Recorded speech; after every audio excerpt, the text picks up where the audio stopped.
lots of people have experienced perhaps goat curry. It's a fairly common way to do that, boneless or bone in.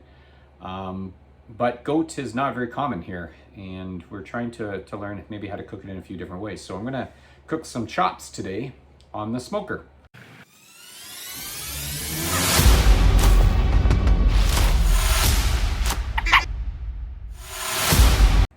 So we got a few different rubs for the meats that we do on the smoker. Today we're gonna use the apple rub. We're gonna give that a try. I'm gonna chop here.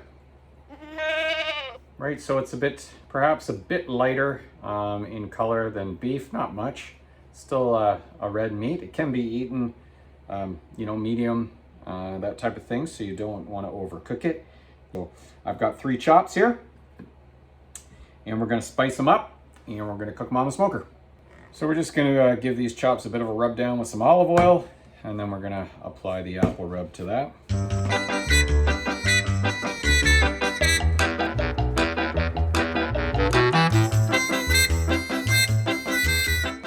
All right, I'll rub down with some olive oil, and we're gonna shake on some of our apple rub.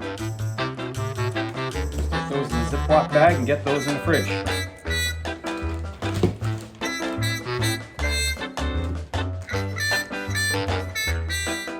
Looking at these pellets, they pair well with fish, beef, pork, game, poultry, vegetables, bread, and lamb. Apparently not goat though. So these are the compacted maple wood pellets that we're using right now in the smoker.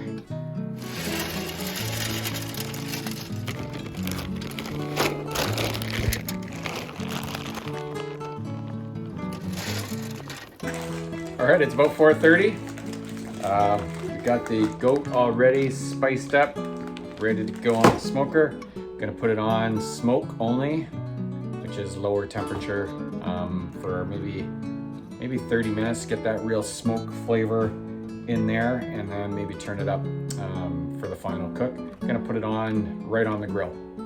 That's the plan, so it's kind of like a slow barbecue smoke event for the goat. Smoky.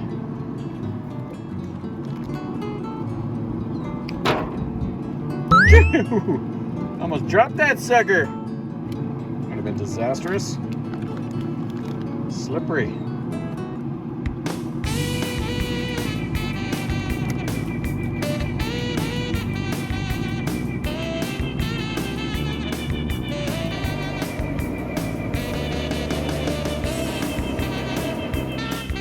So do you know what the best days are for smoking? Every day. All right, these guys have been on for about half an hour on smoke. Temperature's at 140 degrees Fahrenheit. Let's have a look and see. Starting to get a little smoky in here. All right, we'll flip them over.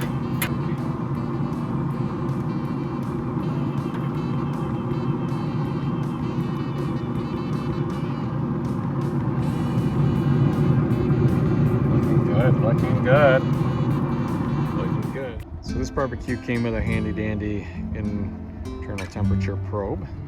It just plugs right into here.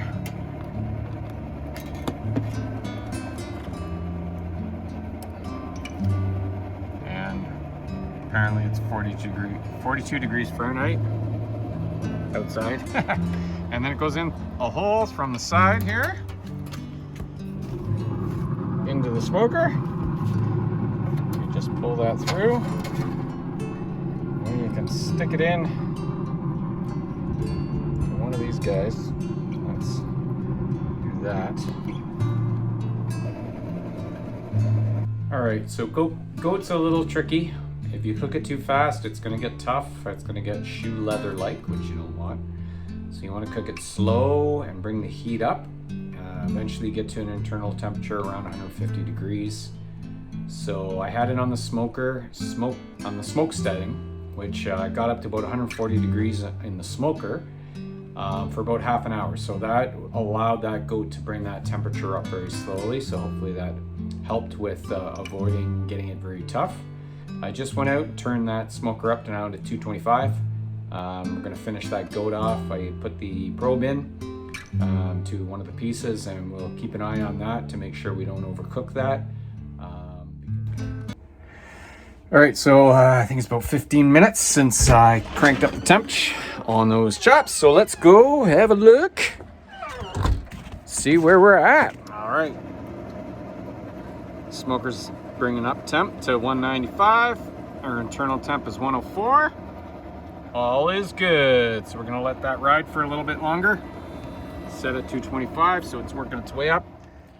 So just setting the table here, and another one of my pet peeves, short forks.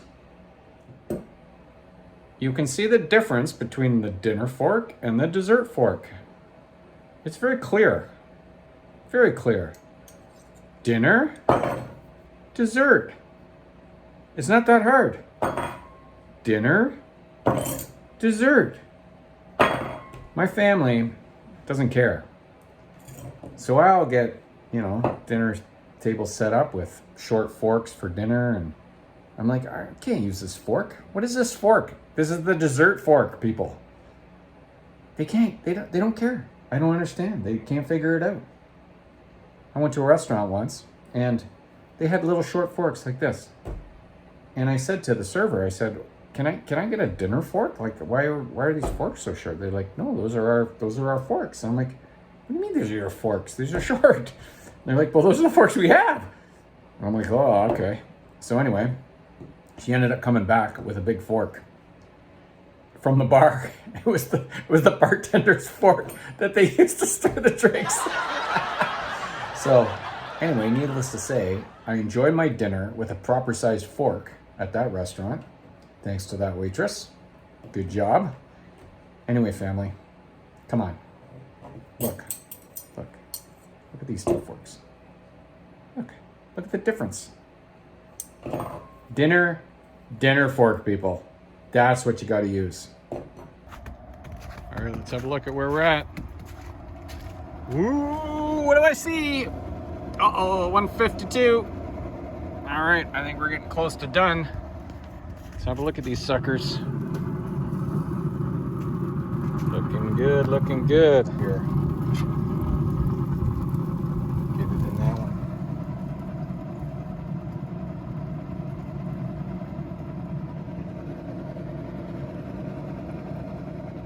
Well, it's going down a little bit. Maybe that one needs a repositioning.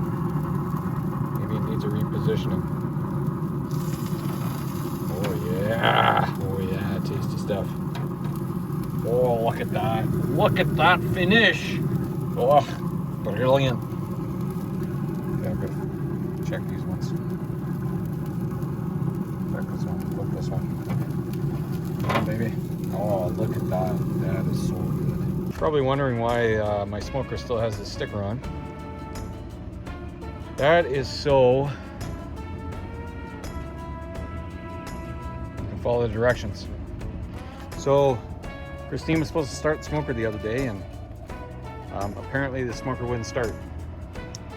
And I said, well, it's the light, the little glowing light on the extension cord. And she said, no, I don't see a light.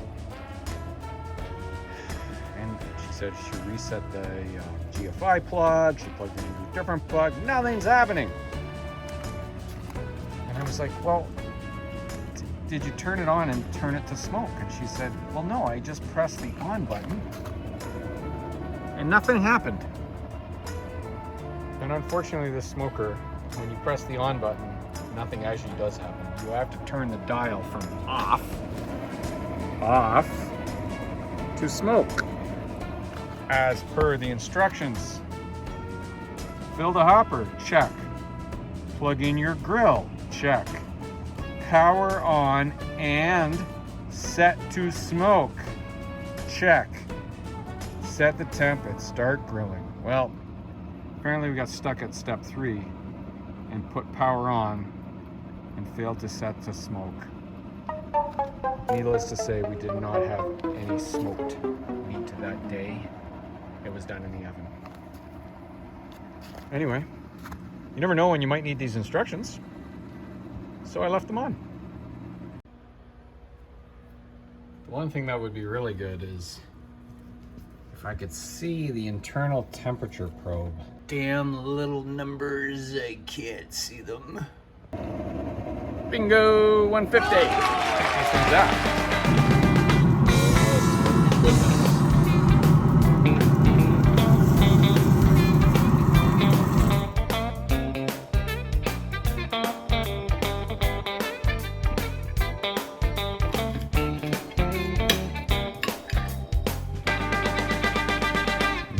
Perfect. What do you think about the chops?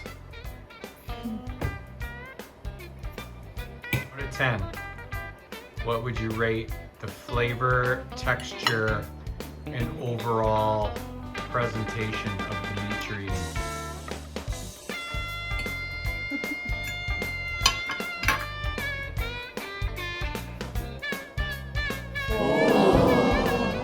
That's rude. Hennessy, being the food critic of the family, what's your honest opinion of the meat you're eating right now? I would say broccoli. I like the broccoli. Okay, try the meat. You have to cut it with your knife. Okay. It seems obvious, but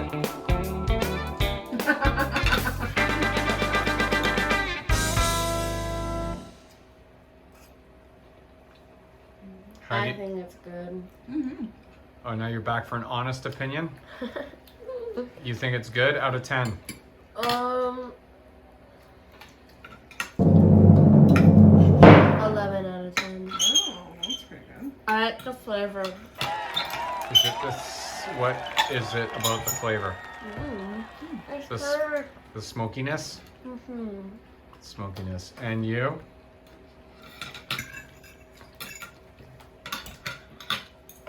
Out of 10. 9 out of 10? All right, that's a success.